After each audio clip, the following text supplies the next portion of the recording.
Kaleshwaram project అవకతవకలపై ఏర్పాటు చేసిన judicial commission విచారణ పూర్తయింది. 17 నెలల పాటు విచారణను కొనసాగించిన కమిషన్ గురువారం తుది నివేదికను ప్రభుత్వానికి అందజేసింది. మేడిగడ్డ, అన్నారం, సుందిళ్ల బ్యారేజీలపై 3 వాల్యూములుగా దాదాపు 650 పేజీలతో నివేదికను కమిషన్ తయారు చేసింది. ఆ నివేదికను సీల్డ్ కవర్లో పెట్టారు.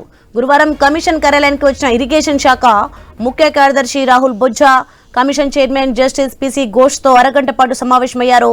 ఆ తర్వాత చైర్మన్ నుంచి నివేదికను తీసుకుని నేరుగా సెక్రటేరియట్కు వెళ్లి ఆ రిపోర్ట్ను సిఎస్ రామకృష్ణారావుకు అందజేశారు.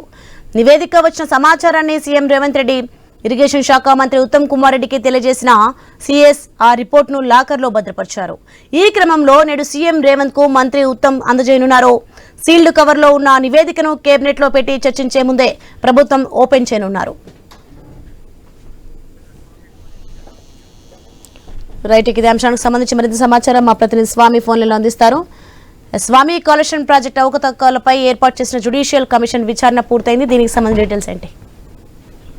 సోని, కాళేశ్వరం ప్రాజెక్టు లో జరిగినటువంటి ఆర్థికపరమైన అవకతవకలు, టెక్నికల్ అంశాలపైన విచారించడం కోసం రాష్ట్ర ప్రభుత్వం జస్టిస్ పినాకిని ఘోష్ కమిషన్ ఏర్పాటు చేసింది. ఈ కమిషన్ విచారణ పూర్తి చేసి నిన్ననే ఇరిగేషన్ శాఖ ప్రిన్సిపల్ సెక్రటరీ రాహుల్ బొజ్జాకు ఆ నివేదికను అందజేయడం జరిగింది. జ్యుడిషియల్ కమిషన్ ఇచ్చిన నివేదికను రాహుల్ బొజ్జా తీసుకెళ్లి సిఎస్ రామకృష్ణారావు గారికి అప్పగించారు. ఆ తర్వాత దీనికి సంబంధించిన విషయంలో నెక్స్ట్ ఫర్దర్ స్టెప్ ఏం చేస్తారని చెప్పేసి కూడా అందరూ దీనికి సంబంధించి ఉత్కంఠ ఎదురు చూస్తున్నారు. రాష్ట్ర ప్రభుత్వం ఈ కాళేశ్వరం అవకతవకలపై జస్టిస్ పినాకిని ఘోష్ ఇచ్చినటువంటి నివేదికలో ఏ అంశాలను పొందుపరిచారు, వీటికి సంబంధించి ఫర్దర్ గా ఏం యాక్షన్ తీసుకోవాలని చెప్పేసి కూడా ప్రభుత్వం ఆలోచిస్తుంది. ఈ రోజు ఇరిగేషన్ శాఖ మంత్రి ఒక ఉత్తమ్ కుమార్ రెడ్డి రాష్ట్ర ముఖ్యమంత్రి రేవంత్ రెడ్డికి నివేదికను ఇవ్వనున్నట్లుగా తెలుస్తుంది.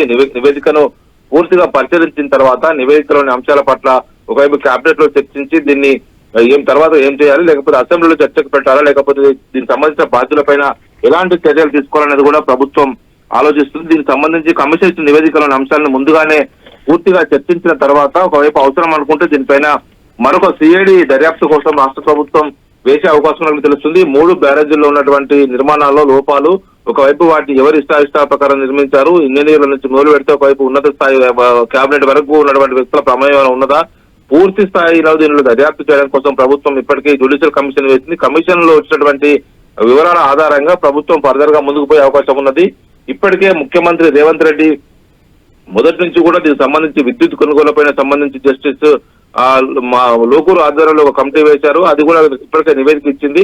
ఆ నివేదికను ఇంకా బయటపెట్టలేదు. మరోవైపు ఇటు కాళేశ్వరం అవకతవకలపైన జస్టిస్ పిసి ఘోష్ ఆధ్వర్యంలో కమిషన్ వేశారు. ఈ కమిషన్ నిన్ననే రిపోర్ట్ ఇవ్వడంతో కూడా వీటిని స్టడీ చేసి ఫర్దర్ గా అసెంబ్లీలో పెట్టి చర్చిస్తారా, లేకపోతే మళ్ళీ సిఐడికి దర్యాప్తుకి ఏమైనా పూర్తి స్థాయి దర్యాప్తుకి ఏమైనా ఆదేశిస్తారనేది కూడా అంతా చూస్తూ ఉన్నారు. ఒకవైపు ఇప్పటికే ఎన్డీఎస్ఏ రిపోర్ట్ కావచ్చు, మరోవైపు విజిలెన్స్ ఎంక్వైరీ కమిటీ చేసినటువంటి విజిలెన్స్ రిపోర్ట్ కూడా ఇప్పటికే పరిశీలించారు. ఇందులో పలువురు ఇంజనీర్లను బాధ్యులు చేసి వారి ప్రమోషన్ కూడా ఆపేయడం జరిగింది. దీనికి సంబంధించినటువంటి విషయంలో ఒకవైపు కేబినెట్ అప్రూవల్ దగ్గర నుంచి ఎక్కడెక్కడ దీనికి సంబంధించి లోటుపాటు జరిగాయి, ఎక్కడెక్కడ ఒకవైపు నిబంధనల ఉల్లంఘనలు జరిగాయని చెప్పేసి కూడా ప్రభుత్వం పరిశీలించి దీనికి సంబంధించి తదుపరి చర్యలు తీసుకునే అవకాశం కనబడుతుంది. దీనికి సంబంధించిన విషయంలో రానున్న రోజుల్లో పెద్ద రాజకీయ దుమారమే దీనివల్ల జరిగే అవకాశం ఉన్నట్టుగా మనకు స్పష్టంగా కనబడుతుంది. ప్రభుత్వం దీన్ని ఏ స్థాయిలోకి తీసుకెళ్తుంది, ఎవరెవరిని బాధ్యులు చేసి ఎవరెవరిపైన దీనిపైన చర్యలు తీసుకునే అవకాశం ఉందన్నది కూడా ఇప్పుడు కొంత సస్పెన్స్ గానే ఉన్నది. Right, thanks for information Swamy.